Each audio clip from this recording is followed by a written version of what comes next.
and we can go ahead and do our check-ins because Lori's going to be late. So there's no point in waiting for her. So whoever wants to check in first, you're up. Rochambeau? I don't know what that means.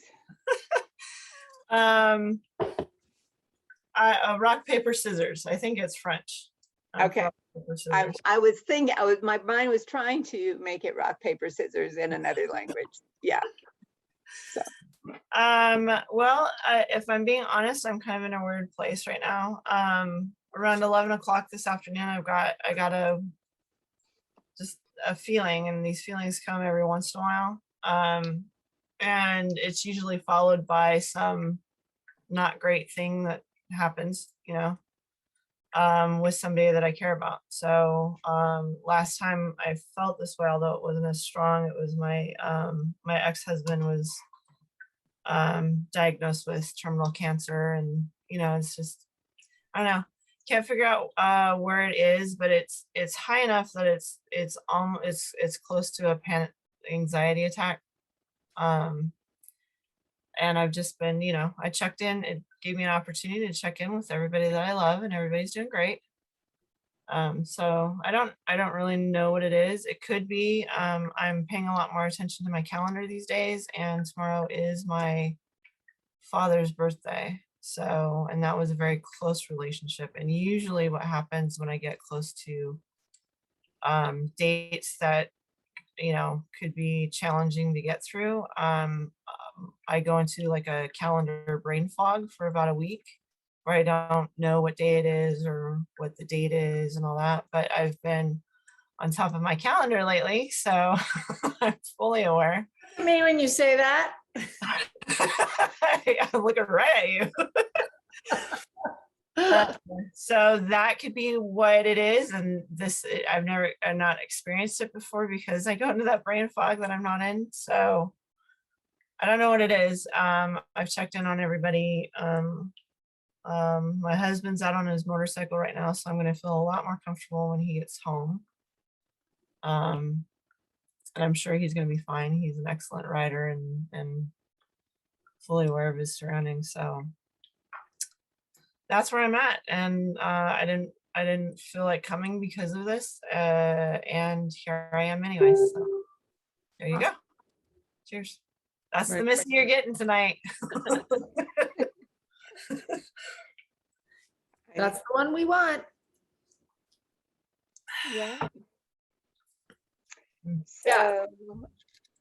So I was just going to say, I think that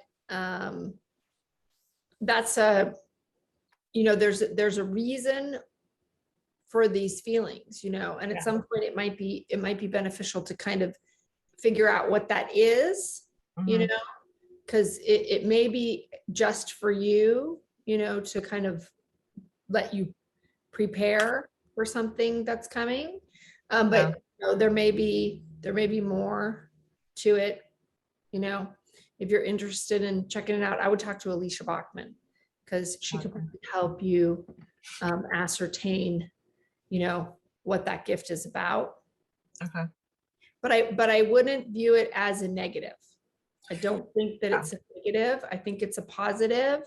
It serves a purpose for you, at a minimum, that you can be alerted and not blindsided by bad news.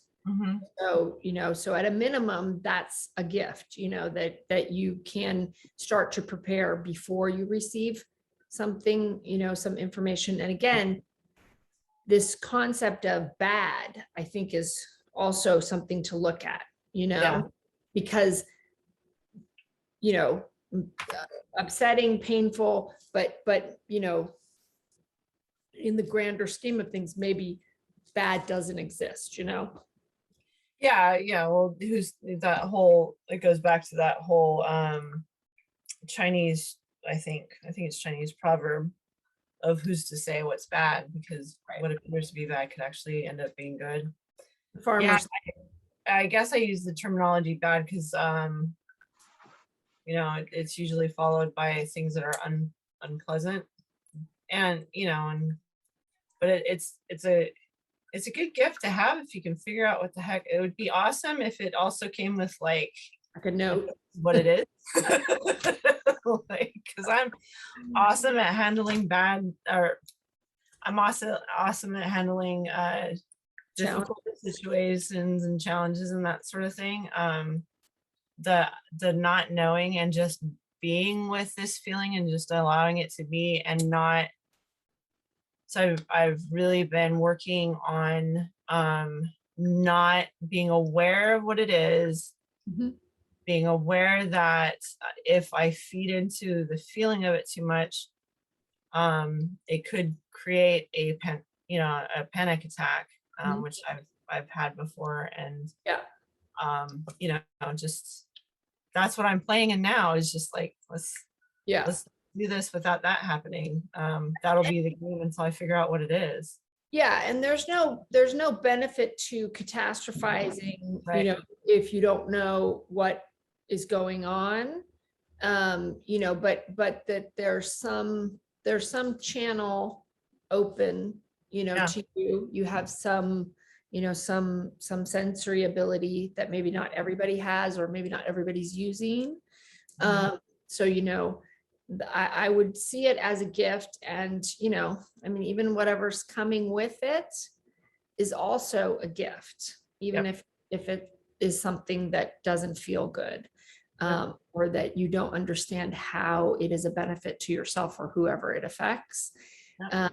But I'm glad you're here, and I'm glad that you pushed through to come, because I think when our pattern is to shut down, when we can, help ourselves through to, continuing to do things that are, beneficial, supportive, getting support from others, opportunities to which you're going to get later to support yourself. I think it's beneficial to not continue a pattern of closing down, if that's how you usually respond to something. Yep. Oh, and I wanted to share. So I don't know, Joy, if you know about my relationship. I have a brother that has attempted to disown me or divorce me or whatever the term is for siblings. And he can't be with the lifestyle that he thinks I live, even though I don't live that lifestyle, but he doesn't know that because we can't seem to have a conversation about it. He thinks that bikers are bad and biker women are pass themselves around in the community. I mean, he's got all kinds of, he thinks Sons of Anarchy is where I live. And he can't be with a sister that's like that. So we don't communicate except for me, sending him messages. Usually it's a text like, hey, I'm thinking about you, I love you. And he cannot send it back. But my love for him, or my expression of love for him, doesn't require that he returns it. I'm whatever. So I sent him a text message saying, hey, you've been on my mind. I know we don't talk, so if you could just send me like a thumbs up that you're okay, so I could check them off my list Right. of potential problems. And I got a this and a thumbs up. So like, Oh, love you too, buddy. that's nice. Yeah. So and it was in my mind, I just wanted to make sure it wasn't him. Like, if Right. it's you, I want to know. Right, but to get an I love you, Yeah. know, Yeah. Yeah. that's what that I was interpret huge. that to me. Yeah. I mean, that's Yeah. my knowledge of sign language. Oh yeah, that does mean I love you. Yeah, that's So nice. there you go. That's the closest thing. That is the first I love you I've gotten from him in 4 years. So I yay. love that, Missy. Yeah. I mean, I hate that it's that situation and that he won't even talk to you about what life you are living. But I love that you got that I love you from him Yeah. Thank you. that way. Yeah. And can So- check him off your list so you don't have to worry about him either. With this other feeling you're having. Yeah. Okay. So I think I'm done now. Thank you very much, Kelly. I appreciate you. Of course. How you doing, Joy?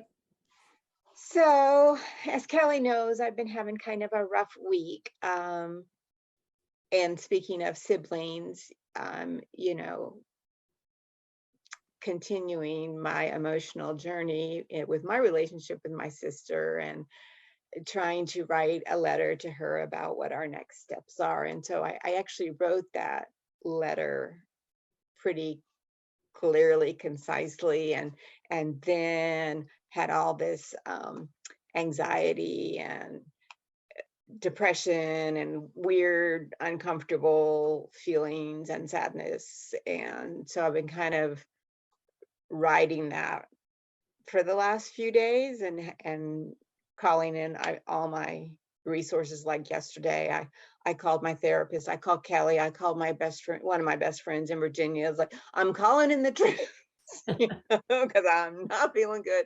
And then today I called my friend in Virginia again. I don't know if she did not know this game, but and I'm not sure, is it Who Wants to Be a Millionaire, where you had options of if you didn't know the answer, you could call a friend or you could ask the audience, and there was some third choice you could get help with. And so I was like, I'm calling a friend, for my help.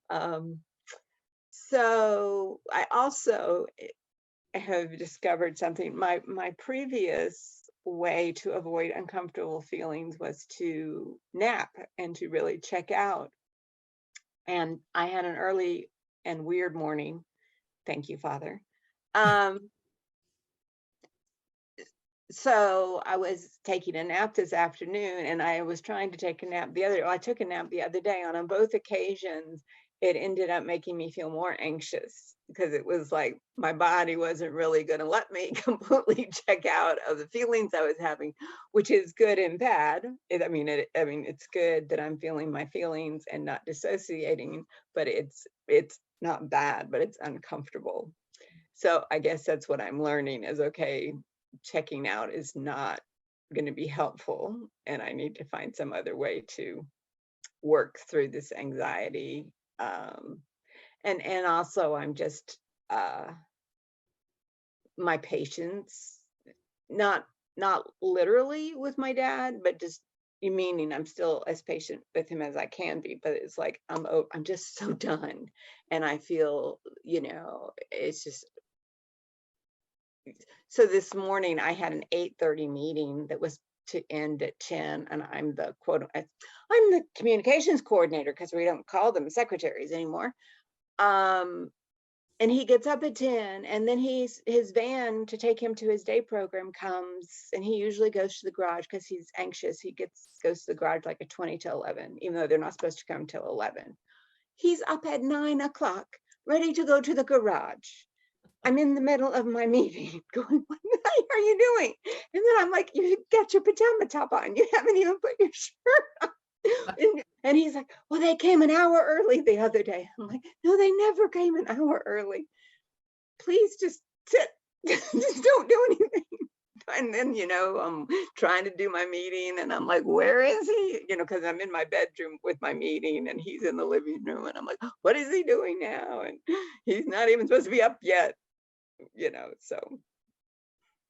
And so it is just, I'm feeling more trapped and more just thinking. I did go across town today. I had computer troubles. I had to be borrowing computers, and it was like, I just need a week away from everything. And I have a cat now that needs medicine every day. And she doesn't like anybody, and she doesn't like me even when I'm doing her medicine, even though I'm sneaking up on her now. And so it's working better. Instead, it's this, I just had to put it in her ear, because my vet knows how the idea of my trying to give this cat a pill is like a last ditch thing. My vet I may have shared this guy with you guys, because my cat has a spicy personality. I call her a little Spitfire personally. And so it's like, even just rubbing in her ear, she's like, oh my God, you touched me. I didn't tell you could do that. Now, when I want you to rub my ears and it's loving, it's fine. But if you want to stick your finger in my ear, for whatever strange reason. So I had little plastic gloves. I was cutting the finger out. Now I'm putting just a little bit of saran wrap. And when she's either taking a nap or resting, I can sneak up.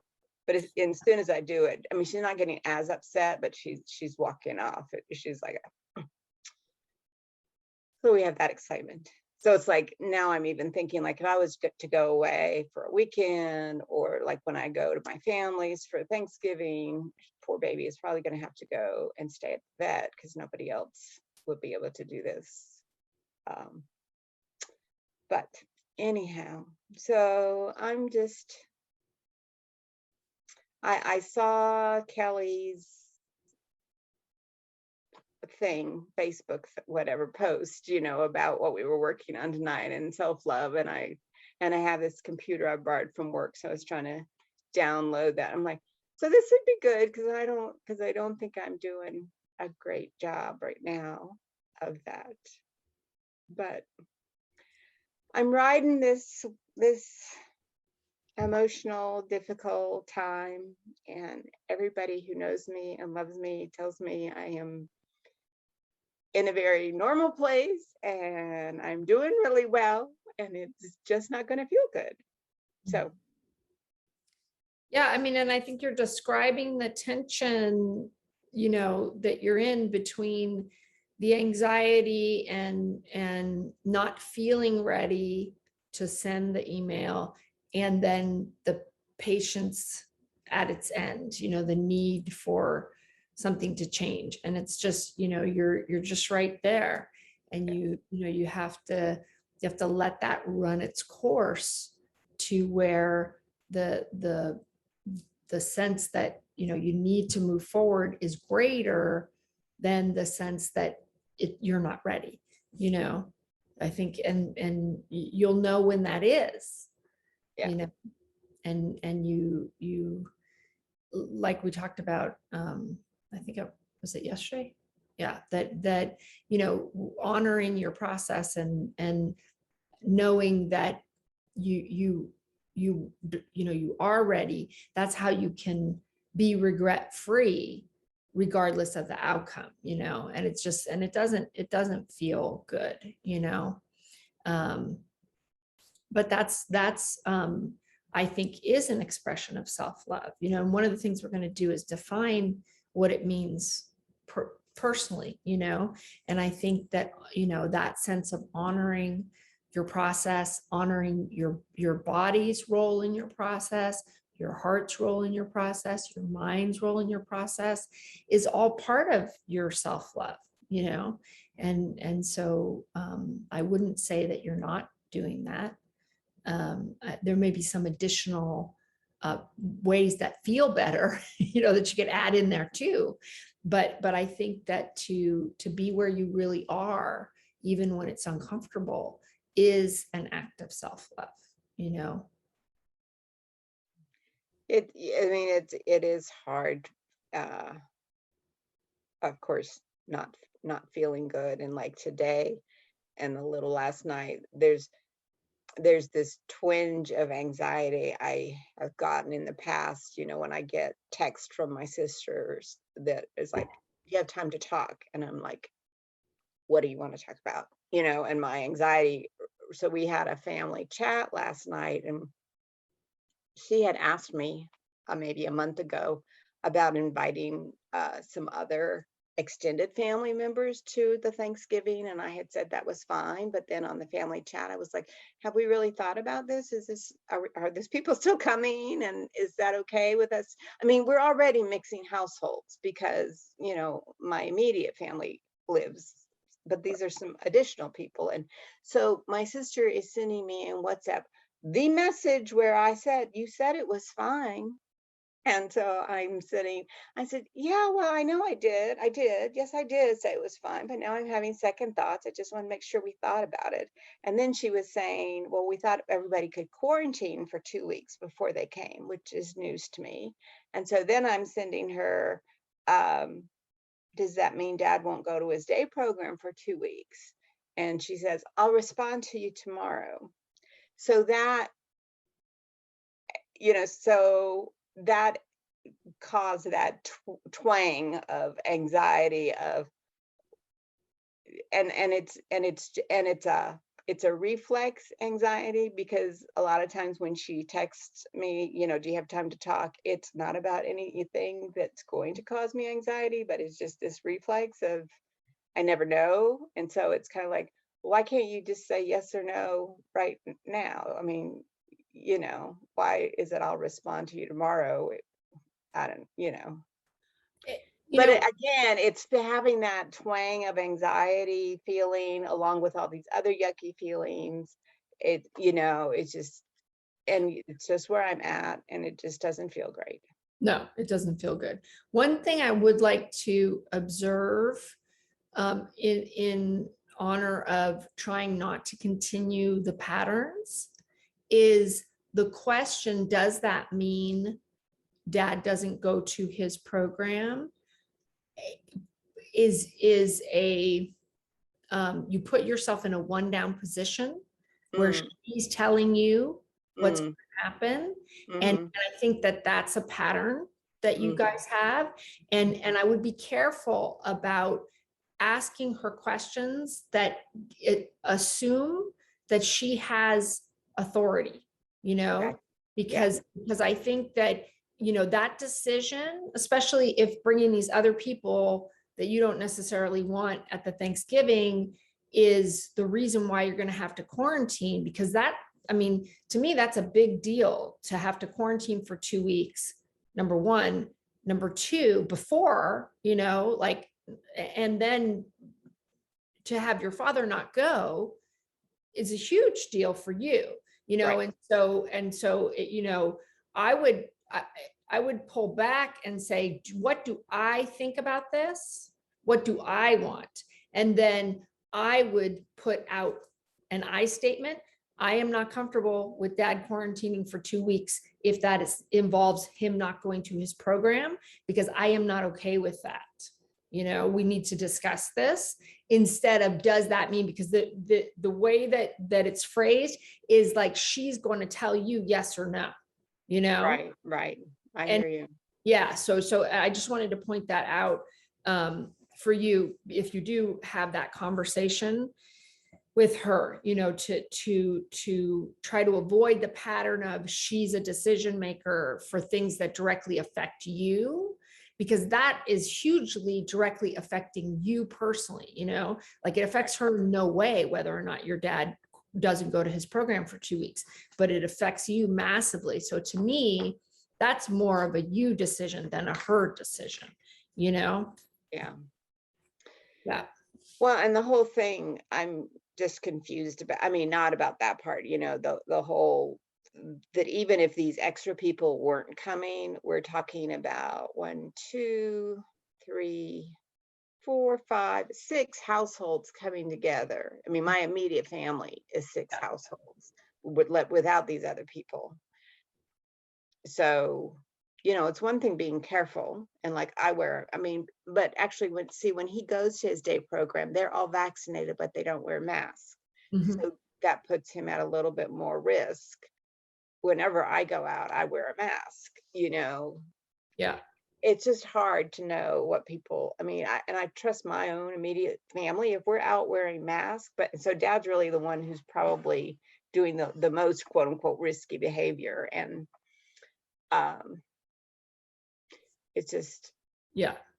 But I mean, maybe something like testing ahead instead of quarantining might be a better way to, and then just don't go if somebody tests positive, as opposed to, losing 2 weeks of the program for him and for great you, idea.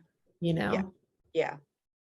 Yeah. But I would, and I guess I'm suggesting being proactive in what you want, as Right. opposed to asking open-ended questions that Oh, allow yeah. her, that authority to step in and say, this is how it's going to be. Yeah. Okay, awesome. Thank you. And I did hear you say that although it's growth and self-love and all that, it feels like crap. I did, and I've been there so many times, and I know, and hang in there. That's what I say. Hang in there. Thank you. Lori, how you doing? I'm doing okay. It's just been the last week. There's just been ups and downs, and that's just how it's been. You're really working on looking at the downs, looking them in the eye, and figuring out, okay, how can I bring it up? So I do feel like there's been downs, but I do feel like I have been able to get out of them. Eventually it would be nice to just not have those downs, but that's just not, that's not realistic for anybody to never have the downs. But I have more downs than I would like, but as long as I can keep working on pulling myself out, and then that's some success and progress. Nothing major to report. We did officially withdraw Aurelia from school this week, so now she is technically just a teenager without school, I guess. Referrals most of them are just going nowhere, but we did get an appointment with a new psychiatrist next month. So we've got 1 month, and then we can meet with somebody new and who looks at medications. And so that's one big step. Aurelia's thought originally was to take off the rest of this quarter and then start again in January. And so, which ideally we would use these, make some progress and figure out maybe some additional diagnosis, or, figure out how to better help her. But with how slow everything is going, what's realistic is that maybe she will have started some new meds by January. That may be it. We're likely to be on waiting lists for anything else. So that's very frustrating. So, will she be ready to go back in January? I don't know.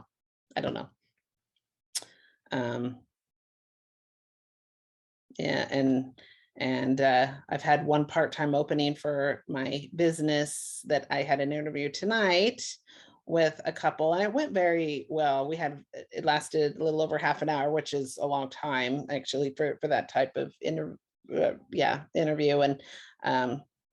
but they're in the progress of just looking at their options. They're at a center right now, and what they don't like is that he had a cough. He's a newborn. He had a cough, so they required him to stay home for 2 weeks with a cough, even though his doctor said tested negative for everything, and it's just a cough. But so they had to stay home for 2 weeks, and they're like, we can't do that very often. So they're just looking at options. I feel like when they walked in, they seemed a little uncomfortable. They were dressed well. They had nice car. It seems like that, and if they're in a center, they're probably paying some good money for a good place. And so I'm sure I didn't quite fit their image of what they want for childcare. But after we talked for a while, they became much more comfortable. And so I know I'm giving them something to think about where they're going to land. I don't know. They're just looking at options right now, but I still felt good that the conversation went very well. I don't know. And then that's about it. I've been really trying to take time during the day. I was telling Kelly yesterday that I don't take breaks during the day very often, but in the last week or so, I've done that. I've tried to take a few breaks to just read for 10 minutes. And that is really, today I was recognizing that's really hard for me to do, because to stop for 10 minutes when there's all these things that need to be done, it's hard. But when I do, like tonight, I'm tired, but I'm not dragging. So it makes a difference. So I'm really trying to take those little breaks. So Yeah, I think it does make a difference, and you can put a timer on, if you're worried about, I don't think you are going too long, but if you're, if that helps the anxiety of, I should be doing something else. And I think that it does. And even with exercise, the research shows that 10-minute blocks of exercise is the equivalent health-wise to 30 minutes straight.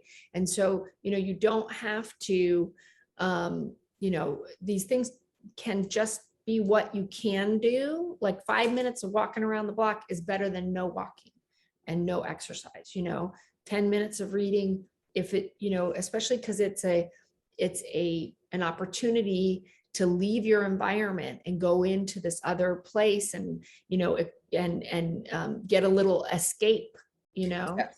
and, Yeah. and that can be really rejuvenating. So I do think it's valuable. And I think on the issue of, how you're feeling, you have to be where you are. I think when we're not honest with ourselves about how we feel, it just makes things worse. It never results in good things. So we are where we are, we have tools to help us to feel better.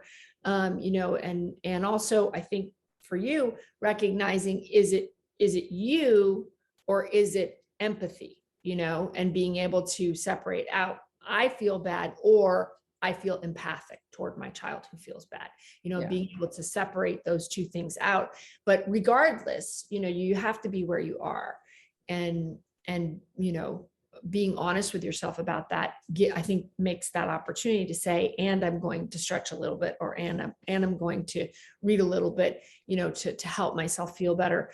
I think it's more effective when you're honest Yeah. than if you just try to act like you don't feel how you feel. Yeah. That doesn't work. Yeah. I agree. Okay, so I want to talk first about a tip. There's a book, but I haven't read it yet, but the tip apparently works whether you've read the book or not. So I'm going to go ahead and tell you about it.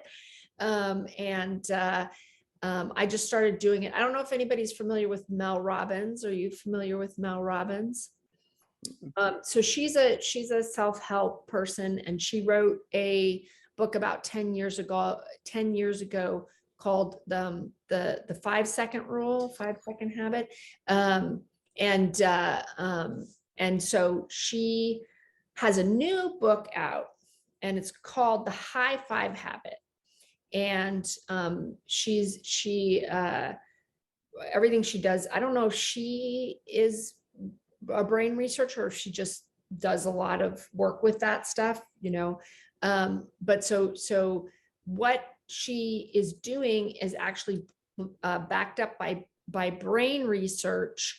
And so the way that it goes is, and the recommendation is to do it after you brush your teeth in the morning, to stack on top of that habit.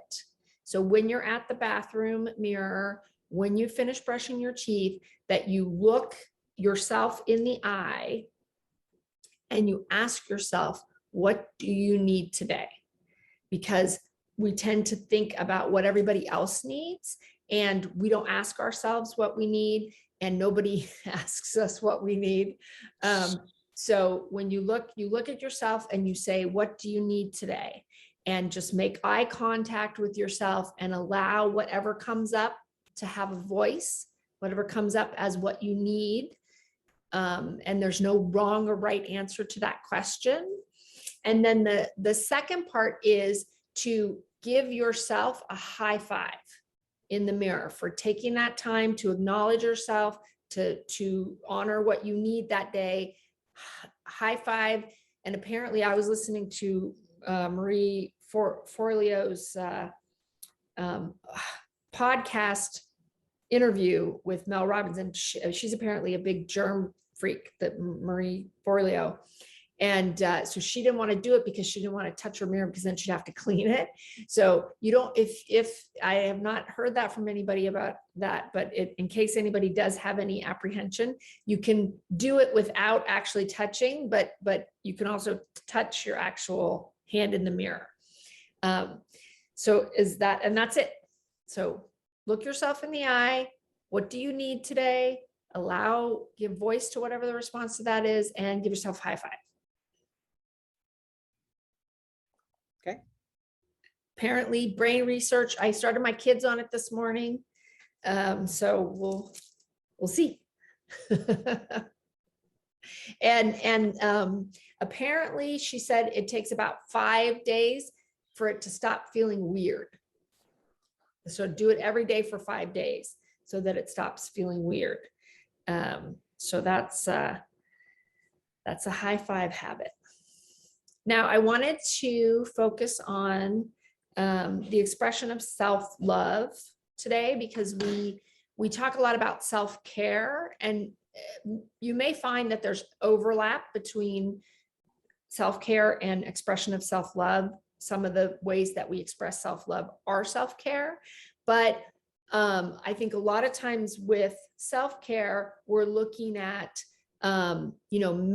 maintenance, we're looking at how to keep ourselves going, how to keep our cup full and all of that. And self-love is really about, really your relationship with yourself, honoring yourself, appreciating yourself, seeing yourself, and expressing that, and a lot of people don't.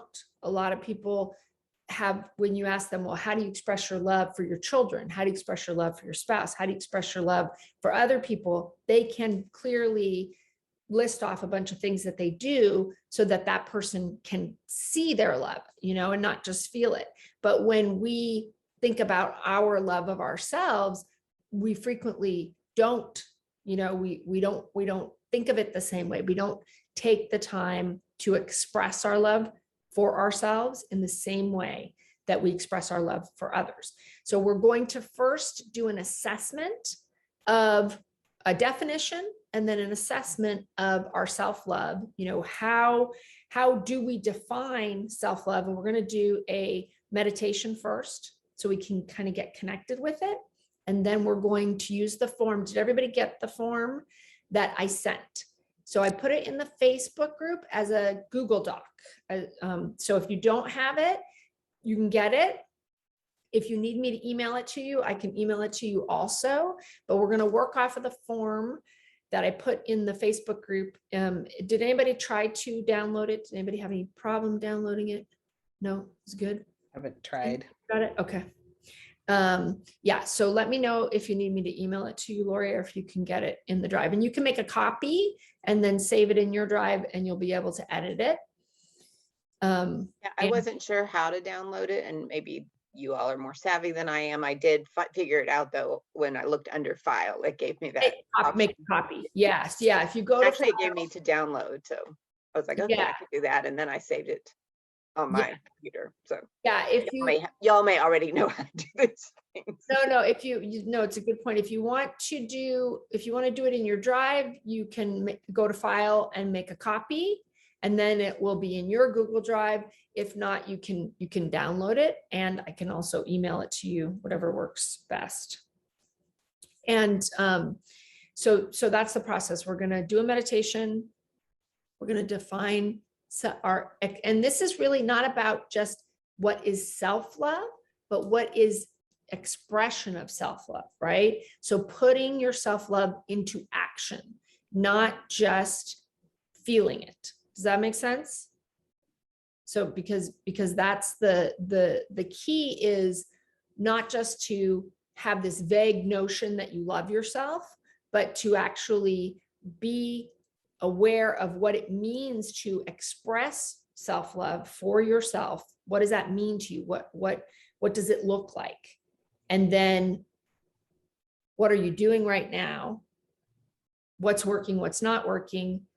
What do you want to add based on your definition, like based on how you would define self-love? What is not going on currently? And then creating a plan for that and implementing the plan.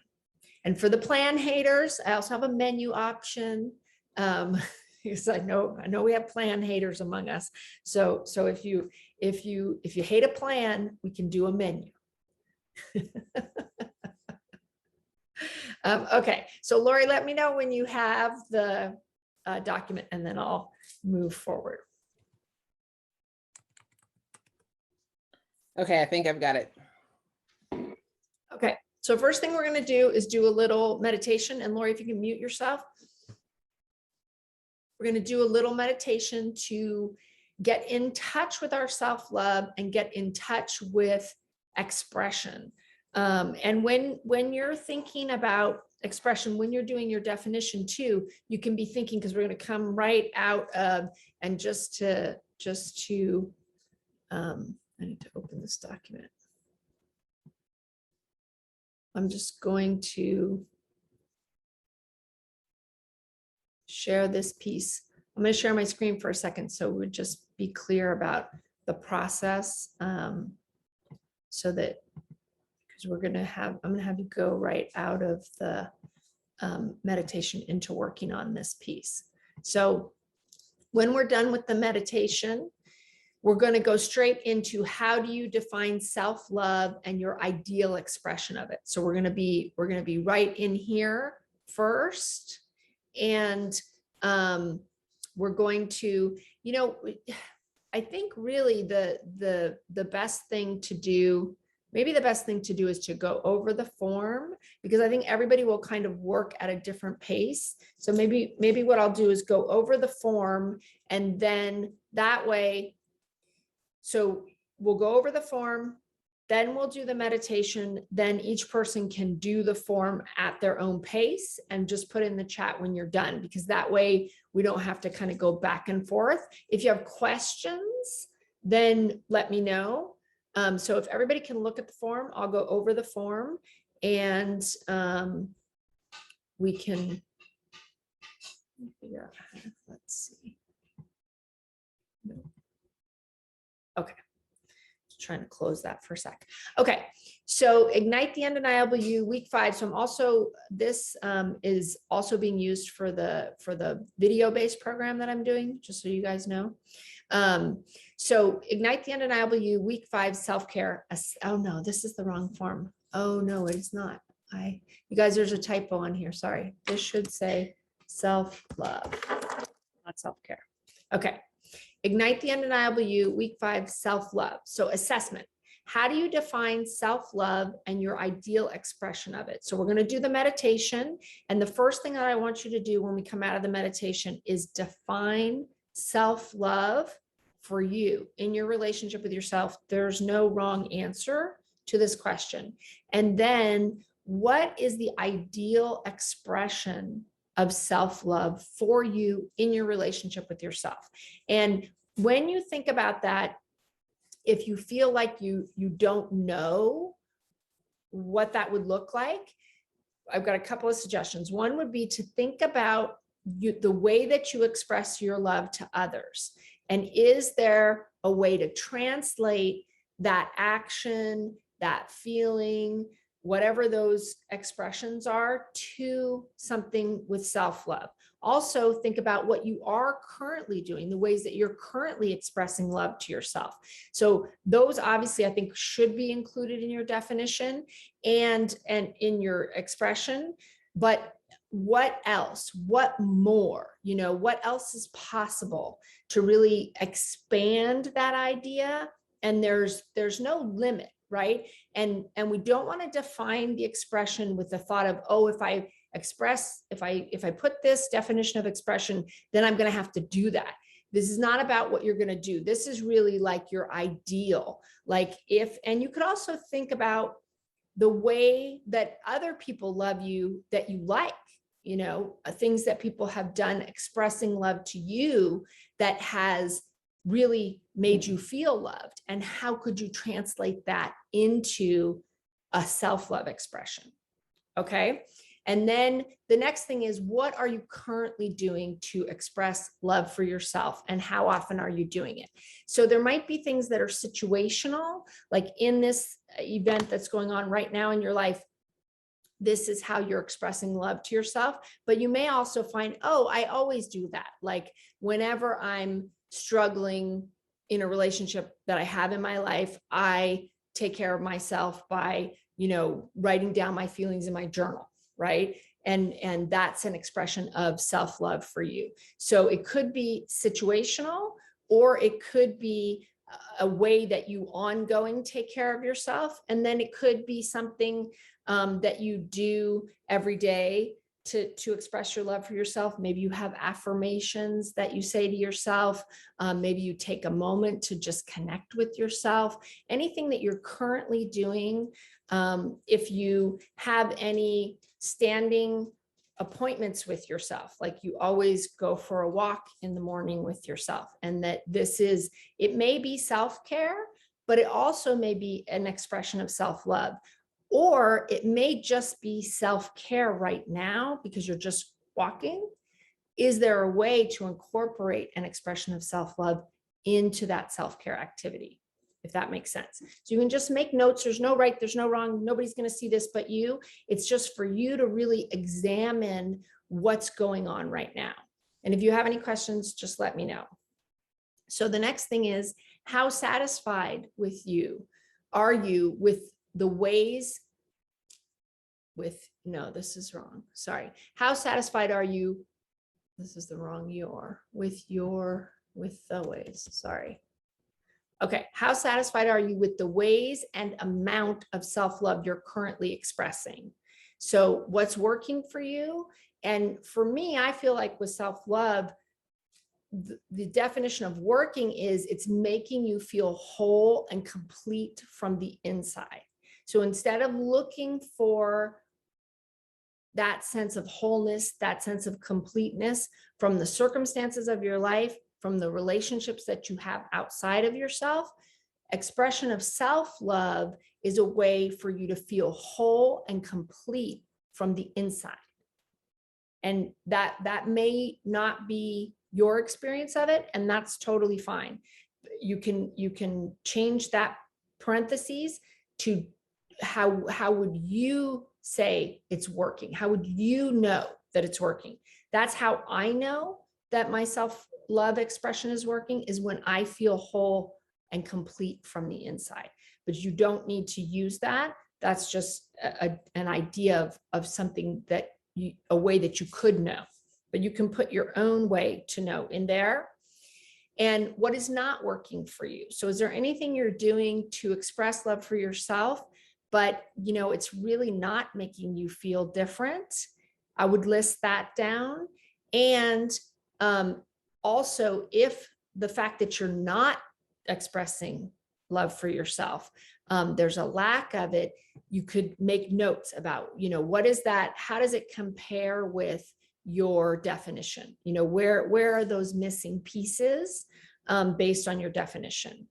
The next part is expression of self-love plan. So looking at what you're currently doing, what do you want to keep doing, right? What do you want to keep doing that you're currently doing? And just list those things in this section. And then if there's anything that isn't working for you and you want to stop doing, that would go in the next section. Then based on your definition of, sorry.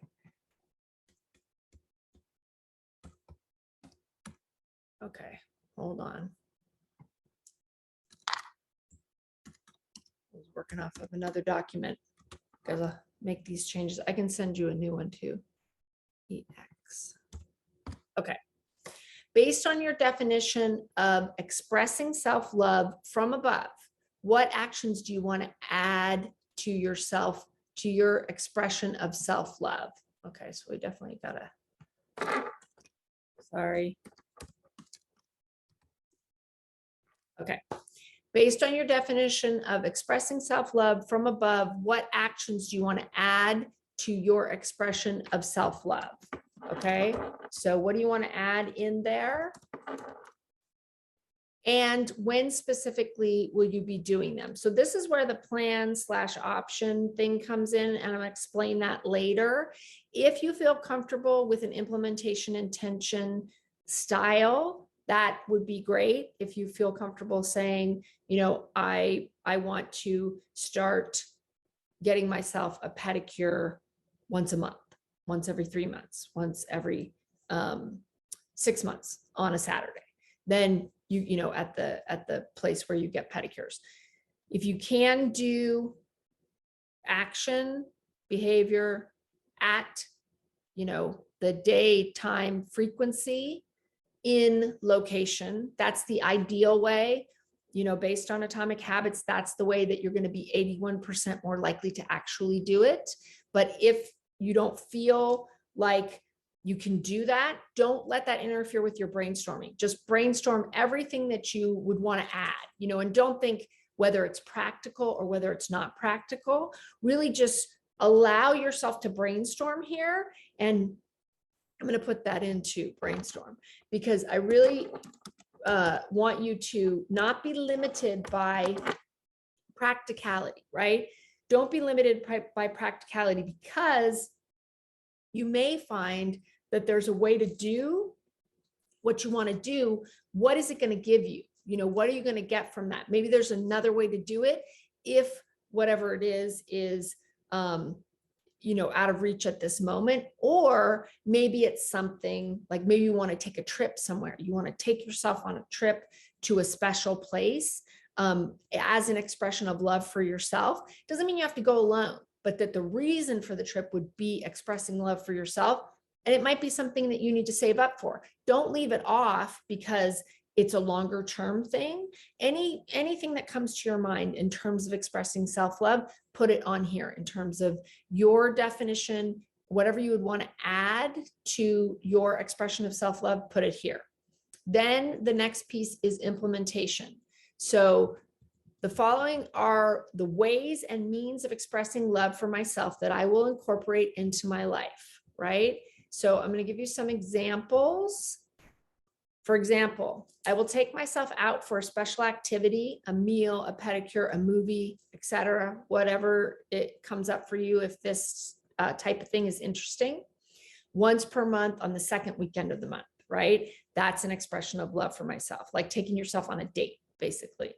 I will keep a list of all the things I admire about myself and add to it weekly, right? That's a little looser on the language with the implementation intention, but it's going to come down below.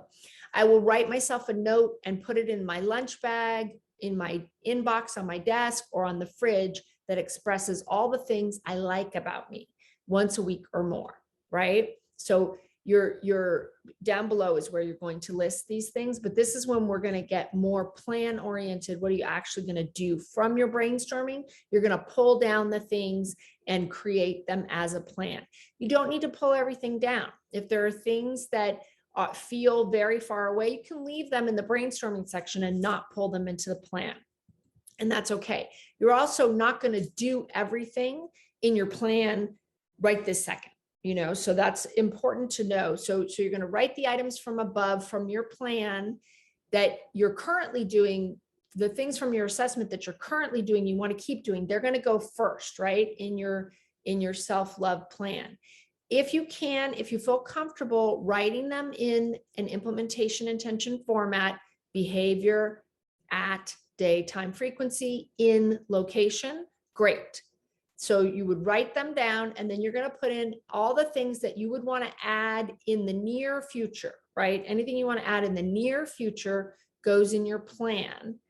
And then you want to choose one new thing that you want to add. Sorry, this says per category. I'm gonna send you guys a new copy of this because it should be one thing total.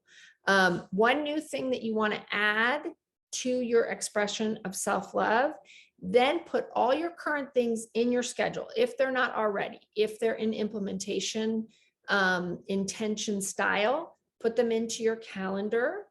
And then after a week or two, so this is something we're going to check back with, you're going to come back and select more things from your plan to start to actually do, right? Not from the brainstorming, but from the plan. And after you feel like your expression of self-love is really flowing, I want you to check in and see if you feel different. Like, let's say a month from now, 2 months from now, if you've been regularly expressing love for yourself, does it make a difference? Do you feel different? And that's, to me, the measure of whether or not you keep something, right? Is whether or not it's working. So do you feel better? Do you feel more love for yourself? Do you feel more whole and complete from the inside, right? And that's where you're going to decide, is this something you want to keep doing? But you have to actually do it and try it before you can say it changes the way I feel about myself, or it doesn't change the way that I feel about myself. Now, if the plan doesn't sound good, that all sounds too structured, put all the activities down, further down in the menu. So create a menu instead of a plan. So just list all the things you'd like to do. Not everything from the brainstorm, but everything that seems doable, you know, in the near future, put it in the menu section, and then select from the menu when you want to express love from yourself. Instead of saying, I'm going to do this on this at this time, what you're going to put in your schedule is the reminder to look at your menu. Okay, so this is harder to track. It's more likely to fall through the cracks. It's more likely you're not going to do it. But if it feels better to you, then do it this way and just put self-love appointment in your schedule. You could put it in every day, and then when it pops up, yes, I can do something, no, I can't do something, you could put it in weekly, you could put it in monthly, but putting it in at some intervals so that you can say, oh, okay, I want to pull something off my menu. I forgot about that self-love thing. Oh yeah, okay, I'm going to go look at my menu and I'm going to pick something. If you have it, or you could just put the menu on your fridge, or put the menu next to your desk, or put the menu somewhere where you're going to see it. And then anytime that you feel like you want to express love for yourself, you have a list of activities that you could do easily that are right in front of you. So does anybody have any questions about this process? I do. Could you type in, when you say intention format, you Yes. also verbally said what that meant. And could you Yeah. type in what that means? Yes. And then will you put that new Google Doc and we can get it right now? Yes, I can do that. Okay, let me put it, let's put it, where did I first say to do that? I think up here. Well, it was actually down on the next page, Okay, where you were talking about, I mean, it says in one right. of those big paragraphs, my implementation plan, there, yeah. that first sentence, write Okay. them in implementation intention format. If Yeah. you could So that out what it is behavior, or in this case, activity. At, and that's time, daytime, date, daytime, day, time. Oh, I'm sorry. And it's frequency, if any. So sometimes you have frequency, sometimes you don't. In location. Does that make sense? So you have the behavior or activity at the day or date, time, and frequency. So time being like 5:30 p.m., you know, and the day could be Mondays. It could be the date, you know, like 10:15, depending on what the thing is, if that makes sense. And that, so these are the three sections: are behavior, day, date, time, frequency, and in what location. So in my bathroom, in my living room, at the park. Does that make sense? And that comes from Atomic Habits, but he got it from somewhere else, and I don't remember where he got it from. But the research shows that people are 81% more likely to follow through when they use that format and create an implementation intention. And then there's more research that shows that if it's in your calendar, you're also more likely to follow through in your calendar with a reminder. And you really do want a sound on the reminder, because sometimes the reminders will come up and they'll just kind of pile up, you know, in your notification section. If you don't have a a chime on it, you might not notice it. And also sometimes what I'll do is put 2 reminders on. So, you know, if I miss the first one, there's another one. And when I finish a meeting or a phone call or something, I also will just slide down and check my reminders, my notifications to see if maybe something came up while I was busy that I missed. Just those are some tools that I use because I have a lot of reminders for things that are for me. And when I'm doing stuff for other people, then what did I miss for me? Okay, so any other questions? So we can work independently and then share. So what we'll do is we'll do the meditation. And then when we come out of the meditation, just go straight into the document. If you have any questions, just let me know. And we can answer them out loud in case anybody else had that question too. And then if not, we'll stop like 15 minutes short of 10 or when everyone's done and share. And if you don't finish, that's okay. You could share the part that you have so far. Okay, let's do our ears one. And feet flat on the ground. And hold your earlobes, close your eyes. And breathe in. And hold it. And begin your exhale. And mid-exhale, move your hands to cover your eyes and complete your exhale. And inhale. And hold it.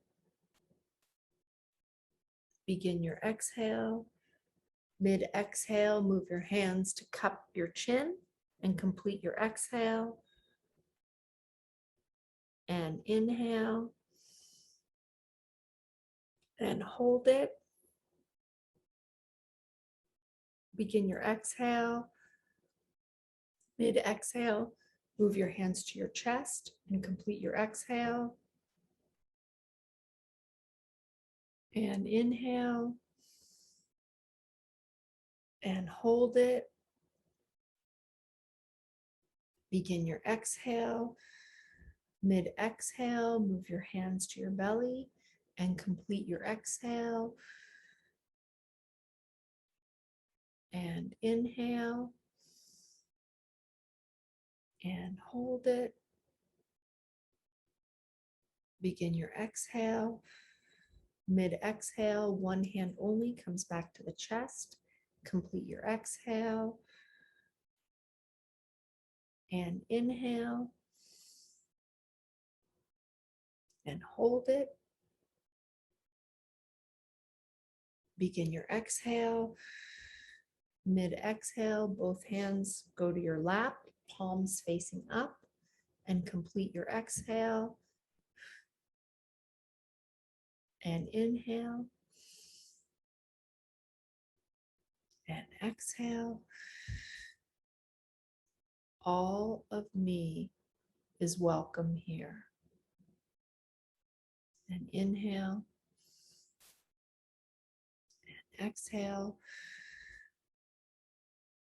All of me is welcome here. And drop your head forward. And roll your neck to the left. And back to center. And roll your neck to the right. And back to center. Take a deep breath with your head still down.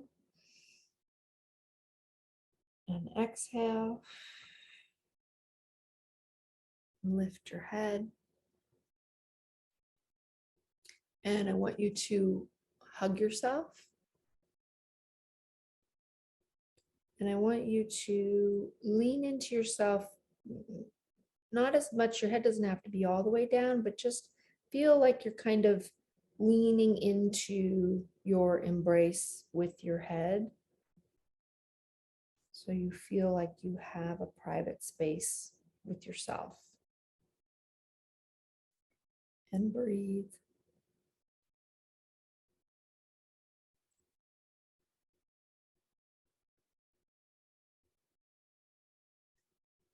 And feel that connection to the ground with your feet.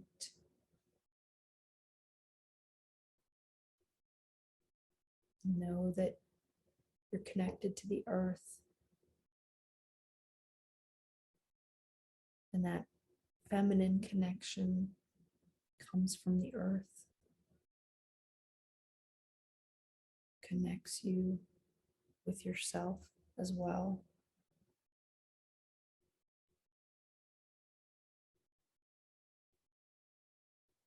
I want you to go inside.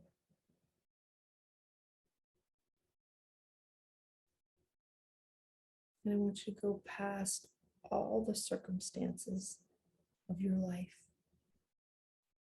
all the things that you need to do, all the things that have happened, all the worries and anxieties and concerns of the present, of the past, of the future. Go past them. Go in.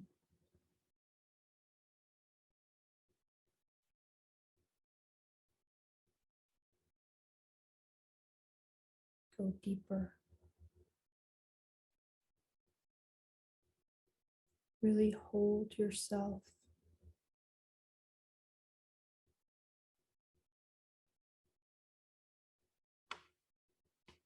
Below all those things is a connection with yourself that isn't based on anything that's happened in your life. It isn't based on anything you've done. It isn't based on any quality you have. It isn't conditional. There is a self there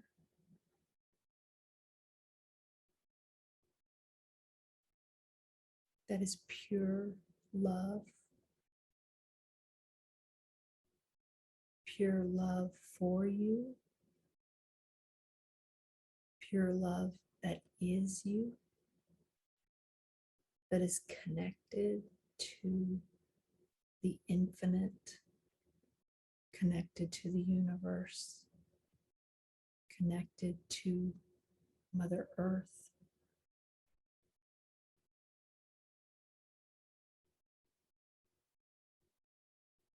Feel that self, that love.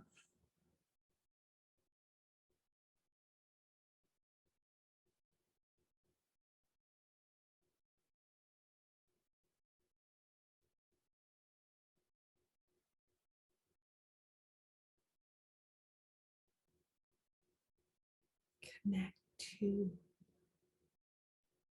how that makes you feel.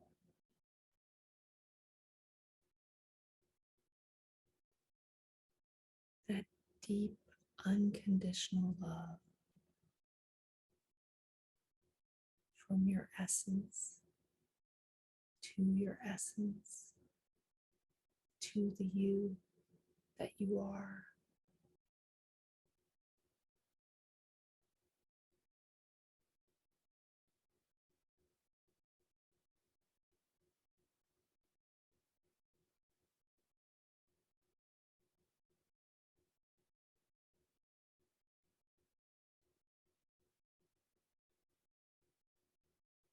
Where you're seen and known, and every part of you is okay, and every part of you is truly, deeply loved.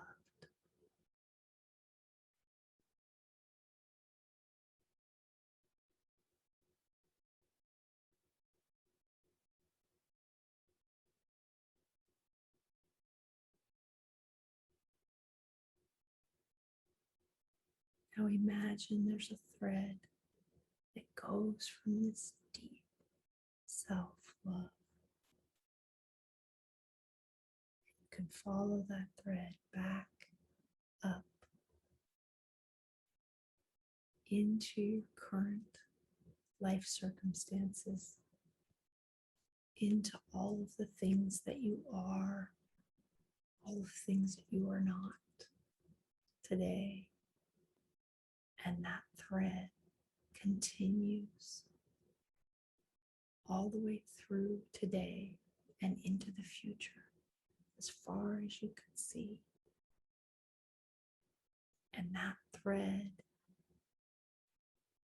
is the expression of that deep love, the expression of knowing and seeing and honoring and liking all of you.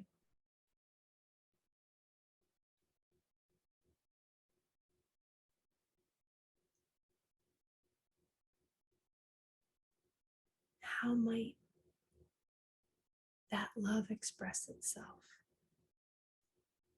in your life, in the everyday, in the special moments, special ways of saying to yourself, I see you, I love you, I honor you, I make time for you. You are at least as important as every other person in my life, if not the most important. And I want to show you that. And I want you to know that and feel that in your life, not just in reflection.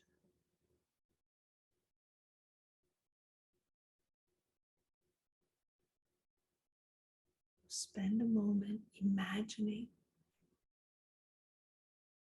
ideally,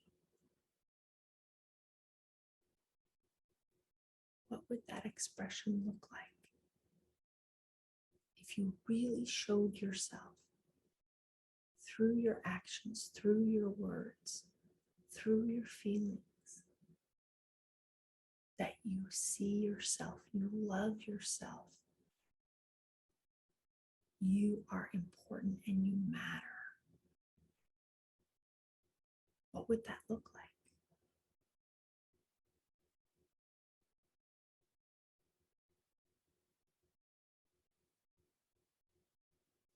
When you feel really connected with that, I want you to open your eyes and I want you to work on your form. And if you need to go back and forth between visualizing and writing, that's totally fine. There's no wrong way to do it. If you have any questions, let me know. And otherwise, we will work independently until 1:45. See if you can find a good place to pause if you're not finished and turn your cameras back on. And then we'll start sharing.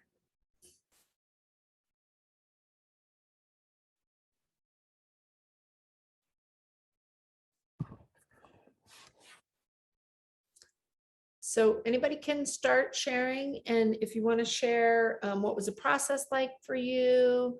Was it easy? Was it difficult? What came up for you? And kind of how far did you get and what's happening with it? I can go. For me, the process was, I don't know, it was challenging in different ways than I've experienced in the conversation around self-love. Because I collapse self-love and self-care as if they're the same thing, and I'm seeing now that they're not, or at least There's overlap, but they're Yeah. not the same thing. Yeah. And so I kept looking at it as self-care, and whenever I'd look at it as self-care, it was more of like a physical thing. And when I started thinking about self-love, and I would have to put myself, I'd have to ask myself, okay, well, how do I express that I love other people? Mhm. And then look at, okay, well, how do I do that for myself? And then seeing that my self, I've never really thought about self-love as in an expressive sort of way. Like it's just like, just love yourself and accept yourself. Yeah. Which is great. And I've done a lot of work in that area. But actually an expression of how I love myself, it's a whole new conversation with the expression of it. So I then broke it down into loving my body, and loving my mind, loving my soul. Mhm. And once I did that, it was kind of a little bit easier. So just going down the questions, how do I define self-love and my ideal expression of it? I define self-love as an acceptance of all of me, everything that I am and everything that I am not. Self-love is always inspiring me to be my best self and having my back. My ideal expression of it is spending time with just myself, being aware and honoring the things that are important to me, and handling challenges with compassion and understanding. And then what am I currently doing to express self-love? I had to like dig around and really look for it. And I realized that I've been doing daily walking and exercising. That's caring for my body. So I'm going to stop you for 1 second because in the new program, week 5 is self-love in action, and the first segment is on self-care. And in that segment, I did break it down: body, mind, spirit, and emotional self. I didn't do that here because I think that, like, with the walks, I think right now they're self-care. I think it could be self-love, but you don't have to think about how, right? Because your reason for doing it is not to express love for yourself. Your reason for doing it is to care for your body, which is different. Okay. You understand that difference, which is the one that we're talking about. So the reason I took that out, because I used the self-care structure, but I took out that because I think that kind of defaults you to think about self-care. So if you were to transform your walks into an expression of self-love, how would they be different than they are right now?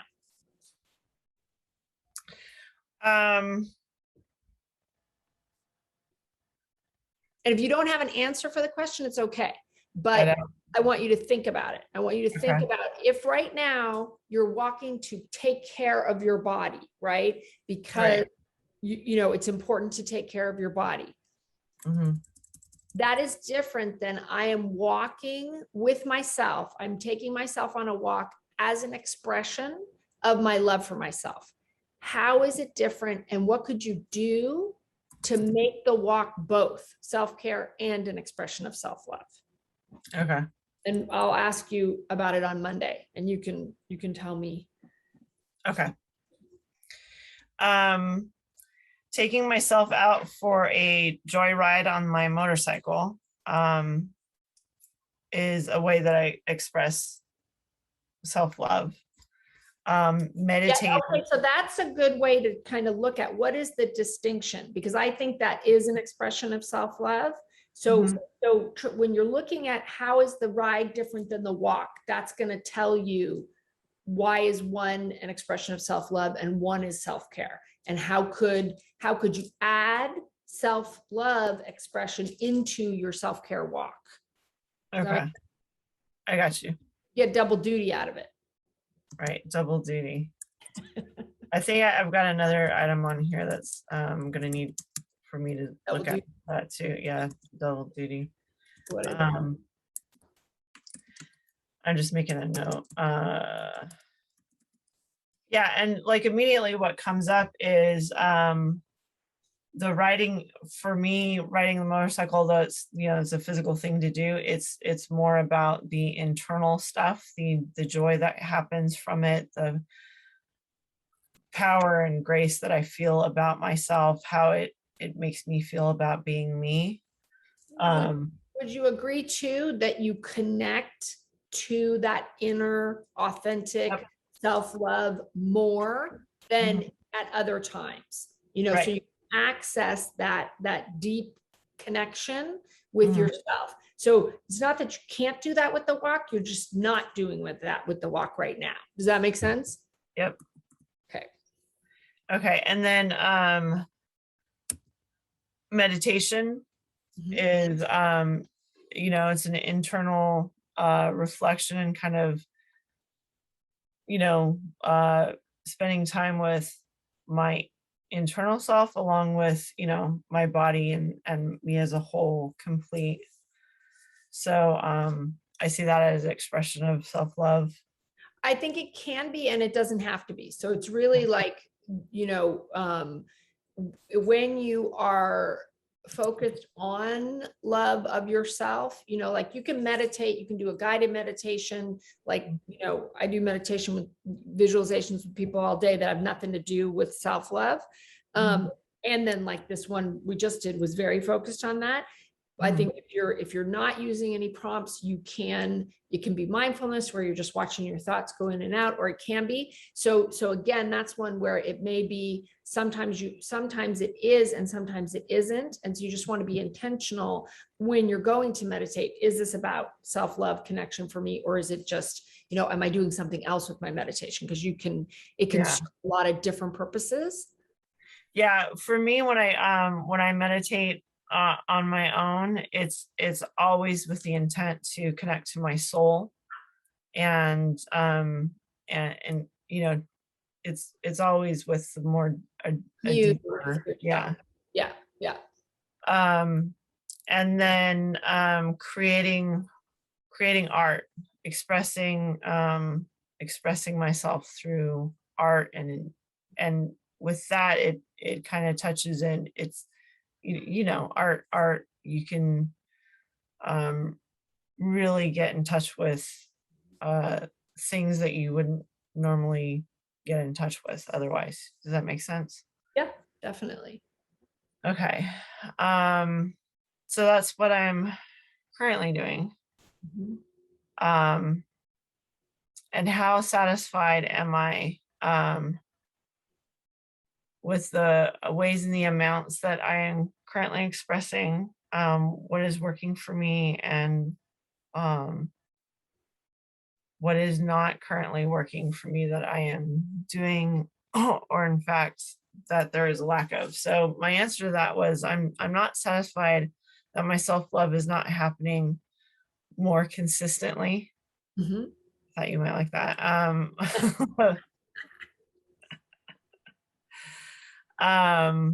And you can be consistent. Yeah, I can be consistent. So I thought it was kind of funny that that was a thing for me. I was like, you know, I'm not satisfied that it's not a more consistent thing. Right, because you love Um, consistency. Consistency yeah, is your jam. it so is. um, so I am. What's not working for me is that I'm lacking the expression of loving my mind on a regular basis and loving my soul on a regular basis. So, and then I didn't get all the way through it, but And we can also follow up in our individual sessions on yeah, it as well. to get more detail. And actually, if you guys want to send, when you complete it, if you want to send it to me, so I have it, so we can touch on it in our individual session as well. That would be good, because it's something Yeah. that I definitely think, I would love to see more attention on this. And then how do people feel 2 months from now, placing more attention on this? Yeah. So, as far as like, I'm planning on, you creating an art day and scheduling it in at least once a month, Great. meditating every day after I walk, Mhm. and my high 5 morning check-ins. So Ooh. that's as far as I got. Okay, awesome. Well, when you feel like you're done with it, send it to me. Okay. Cool, thank you. Anybody else ready to share?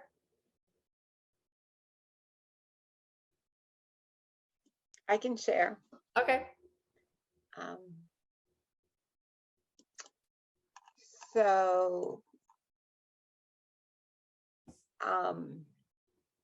on the first question of defining self-love and the process, when I first saw this, when you first sent it before our meeting, I was like a blank, Mhm. self-love, ideal expression. It was like, oh, this is going to be hard. Mhm. But through the meditation, I mean, as I've said to you, Kelly, I have a very busy brain. And so my brain was running around trying to find answers. So some of the things that came to me during the meditation was something that my niece-in-law shared with me last Thanksgiving. And she was talking about how, she didn't say this explicitly, but she was talking about how we all have intrinsic value. So I wrote, I have intrinsic value. I also, while we were meditating, was thinking about this, all of me is lovable. And my brain was like, really? Even the unlovable parts? And then this song that I like, that talks about my perfect imperfections. And so it was, I got more comfortable. I sat with it for a while about, yes, all of me is lovable, even things that I would not label. I was like, well, all of me is loved. God loves me unconditionally. That must mean all of me is lovable, even what I think is, it's like my brain was doing that, trying to wrap around it. Yeah, yeah. There is a quote I say every morning from my religious teachings. Speaking of God, it says, my love is in thee, know it, that thou mayest find me near unto thee. There's another quote that I don't say every day. That one I try to say every day, but another one, again, speaking from the perspective of God, I knew my love for thee, therefore I created thee. So I'm really trying to focus on the writings in my faith that talk about God's love for me and how I'm created because he loved me, and that my love is, his love is in me, and I am created in his image in terms of spiritual qualities. And so again, talking about defining self-love, I was like valuing and honoring myself, believing in myself, trusting myself. And then I kind of brainstormed a little, what is it that I do for others? And I hug them, I anticipate their needs, I hold space for them and their emotions. I send the messages that they'll enjoy, that make them laugh, that show I know them, that show I'm thinking of them. So what I'm doing for myself, and I was listening, as you were talking to Missy, because I have spent a lot of my life like being separate from my body and being separate from taking care of my body. And part of that is this, very deep internalized belief of myself not having value and not being that important. And so even just taking care of this body, I mean, like sleeping and eating have been challenges for me at times in my life. We know sleeping is still, but there was a long period of my life where you're just eating and feeding my body. So what I'm doing right now is I'm listening to my body and I'm accepting the feelings and allowing the feelings. And also, again, you might, I mean, I'm not trying to quote unquote defend, or it's like you might say this is more about self-care, but even I get dressed every day. I know a lot of my friends who work from home, they enjoy staying in their pajamas, and I might stay in my pajamas a couple hours, but at some point I feel the need to get dressed. And to me, that's about taking care of myself and not, I don't know, it feels connected to how I feel good about myself. I don't feel good if I just stay in my pajamas all day. I give myself time to get out of bed at my own pace on the weekends. I eat twice a day at least. So again, just taking care of my body is saying I'm valuable and worth doing what it needs to be at its best or at its better. I put curling my hair. As you guys know, I've started doing that like almost once a week because it gives me so much pleasure and joy. And again, I don't know where that falls into self-love, but it's like, I have always loved my hair, even though it's wild and frizzy, but it's just, I love it. And then now that I found a way to curl it, I love it even more. So giving myself me time, there are certain things that I do, generally at night when I should be sleeping. But again, that's honoring what I need for myself to stay connected to what gives me pleasure. Leaving the house, going to the creek, forest bathing. I mean, very much my walks to the creek are not they serve the purpose of being quote unquote exercise, but they really are connecting me to the universe, connecting me to my soul and my essence and my wonder and awe of creation. And occasionally I love the fountain that's actually my father's birthday present from a few years ago that's on our back porch. Is very peaceful to spend time on the back porch or just to have it on and be able to look at it out the window. Reading inspiring quotes and stories on social media. Sometimes I have hot tea before I go to bed. Keeping on the journey of self-growth. That is an expression of my self-love, is I am continuing to fight for myself and my authentic self and bringing that forward. And feeding my soul with prayers, either by myself or with my friends. And I really I'd like to be more deliberate about my expression of self-love and adding a few things. And so I liked everything I was doing. I did some brainstorming, and I can just the things that I am ready to add at this moment would be hugging myself daily, that physical comforting touch when I wake up and when I go to bed. Doing the asking what I need and high five in the mirror. I'll schedule that when I take my medicine in the morning in the bathroom. Starting a list of affirmations and adding when I'm inspired to add things to it, but reading it every day at a mid-morning break on the weekdays and when I get up on the weekends. And then some other things I brainstormed that I'm not ready to add to do. And then I kind of just divided my plan into daily and weekly and weekend/weekly and occasionally things. Okay. And I would put the things that you're doing and or going to do now, or pick one to start with, put it into your calendar so that will increase the likelihood that you will do it.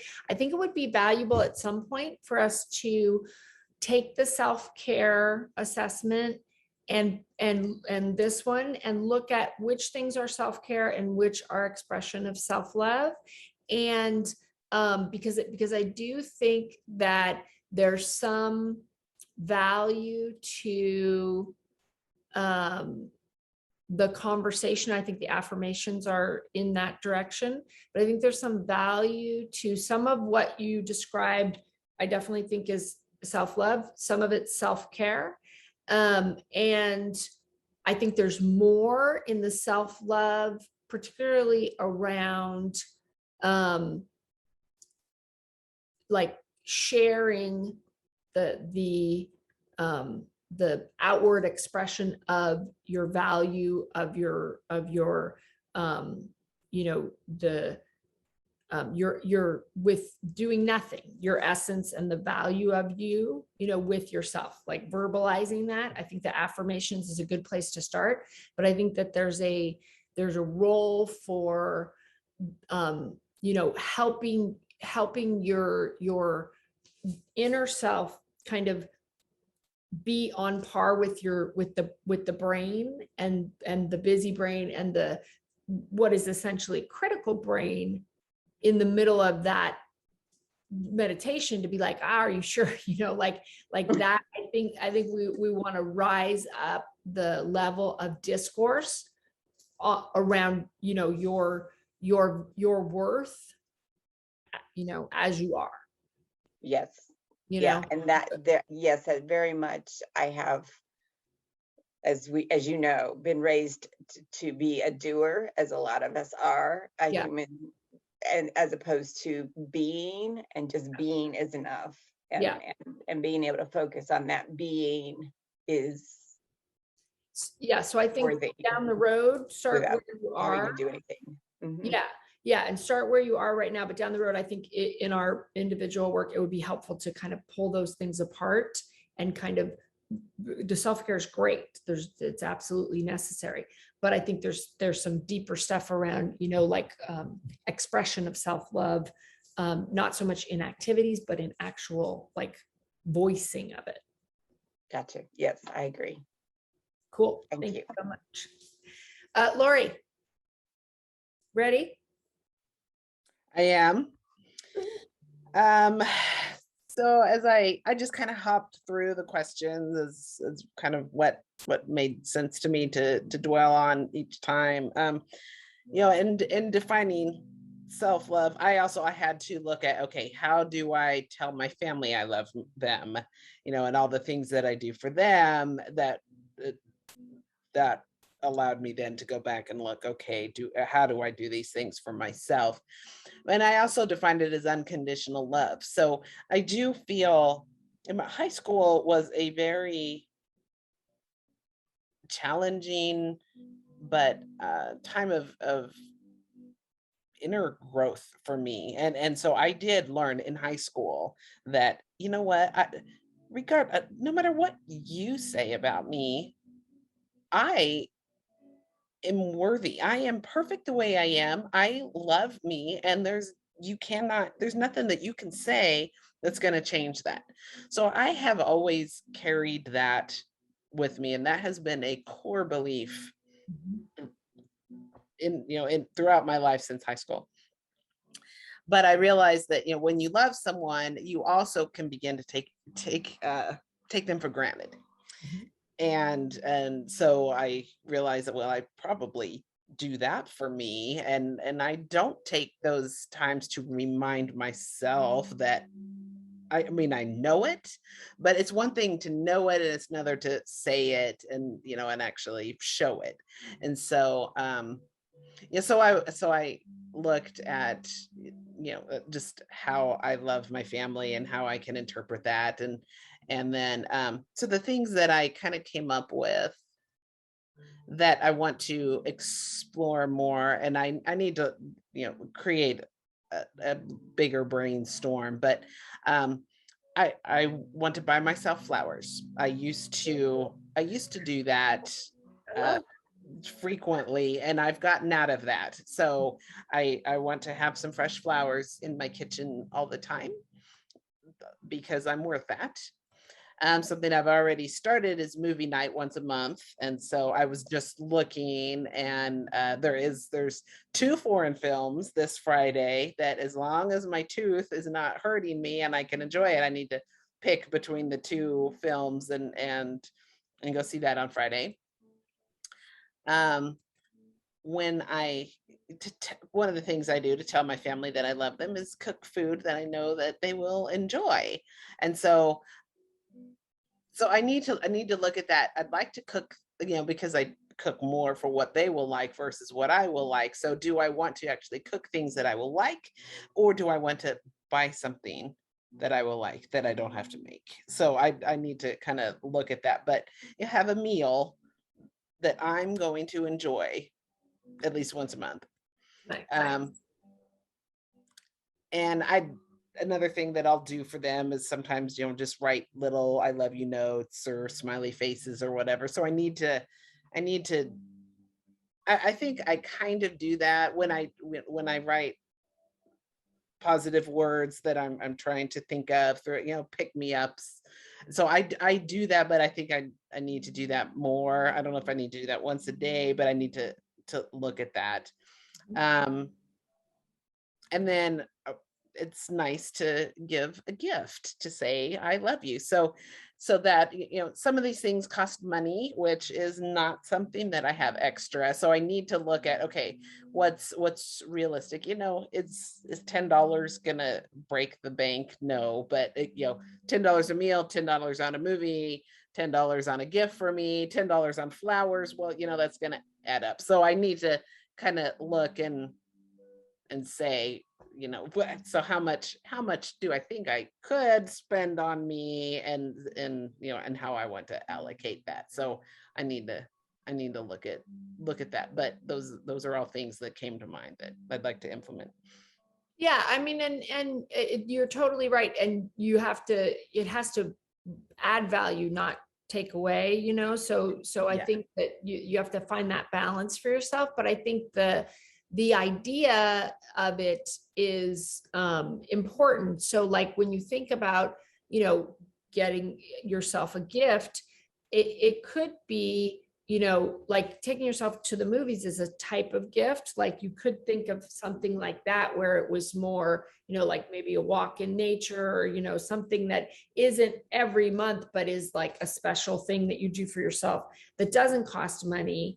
And then, if you have like, you're going to do every 3rd month or whatever, something like that, like the flowers is, like pace it out, but that the idea behind it being going out of your way to do something for somebody, so they know that you were thinking about them, thinking about what they like. Like if your first instinct is it costs money, dig underneath. What's the value of it? What is it that people are receiving?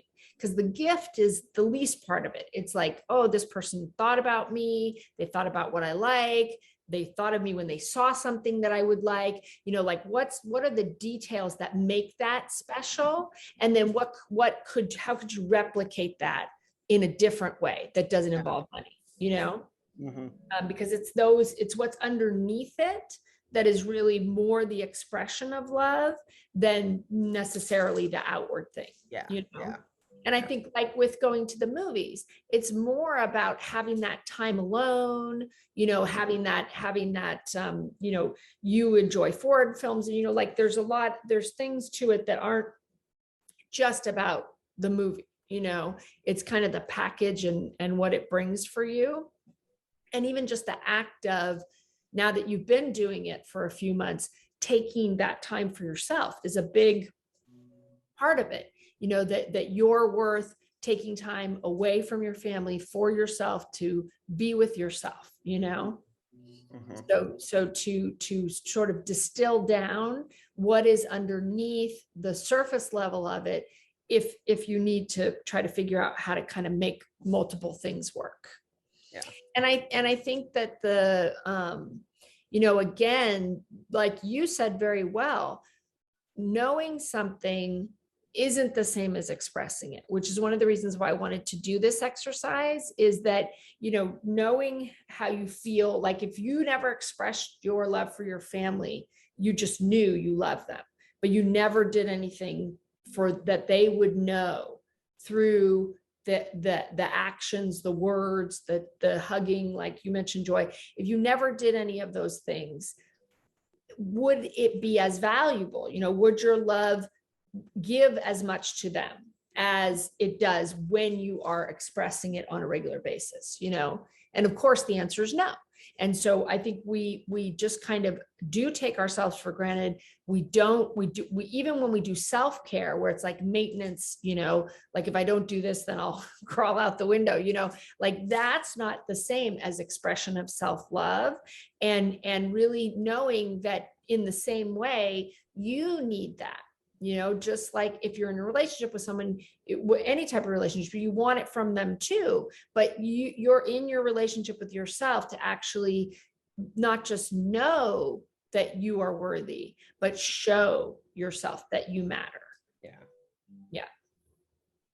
Awesome. So when it's all done, however you feel is done, send it to me, and then we can follow up in our individual with it and look at, you know, checking in, putting into practice whatever things you guys choose, and then checking in really to see, like, okay, so after a couple of months of doing something regularly, do you feel a difference? You know, does it improve your quality of life? Because that's really the measure of whether or not you should continue, is if it improves your quality of life, improves your quality of feeling connected to yourself and loved by yourself, then it's valuable. Mhm. All right. Anything else? Sorry, we're over. Anything else anybody wants to share? Oh, Okay. awesome. Good to be with you all. You too. Yeah. Good night. Good night.